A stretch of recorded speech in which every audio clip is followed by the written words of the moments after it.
So when I was younger and I was about 12 years old, my friends and I went to spend Thanksgiving weekend in Invermere Lake. I remember we took some canoes out to the middle of the lake, and all of a sudden this big wave knocked us over. The lake was quite large, so it was really hard to swim to shore. And also the waves were really large. And as a result, we would try to swim to shore, but to no avail, we were literally just stuck. I remember we tried to cry out to help, but we were way too far away. And there was no boat in sight. It was winter, and as a result, or it was close to winter, and as a result, there wasn't a lot of people actually visiting at that lake at that time. 5 minutes, 10 minutes, 15 minutes passed. And I remember we were so helpless, we actually started praying while the three of us were trying to swim and call for help. And I remember we prayed like, Our Father who art in heaven, hallowed be thy name. Thy kingdom come, thy will be done. And then we were just we were praying the Lord's Prayer, and we were just asking God to intercede for us in that moment. And it was honestly like really scary. But soon enough, we actually saw a motorboat coming towards us in the distance. The motorboat picked us up and it took us to shore.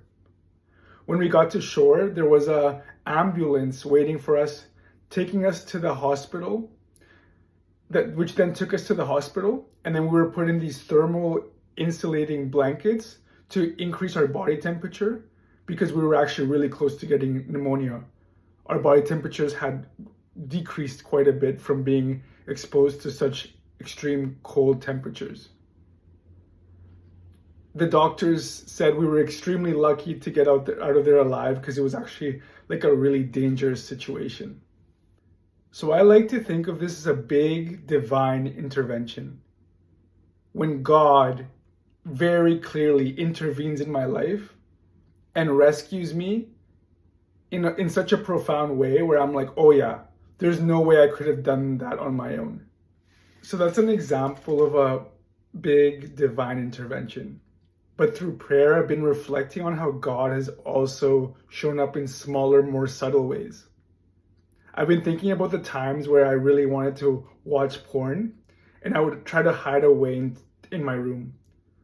All of a sudden, these abrupt coincidences would happen that would kind of prevent me from doing it. My mom would call me from downstairs. An alarm would go off. My brother or my sister would walk into the room. And I had to stop dead flat. What I've realized though is that those annoying coincidences were actually God's hand coming into that moment. God specifically placed these circumstances in my path to allow me to reevaluate my decision. Oftentimes my hormones were driving me to have this strong desire to watch porn where there was almost a lack of freedom because I was so addicted to this habit.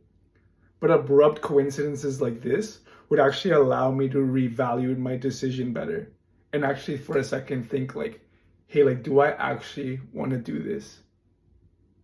Oftentimes I still watched porn, but there were times where these annoying coincidences actually prevented me from doing it.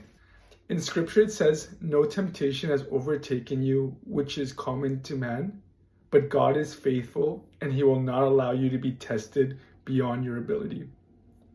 And these divine interventions, whether large or small, actually remind me how God is partnering with me in my purity. Like, it's not just me out of my own will trying to become pure and holy, but God is actually wanting to assist me in this journey. God isn't aloof and in the heavens, but he's actually present with me now. He wants to walk alongside me in my journey of holiness. He wants to provide ways of escape from temptation.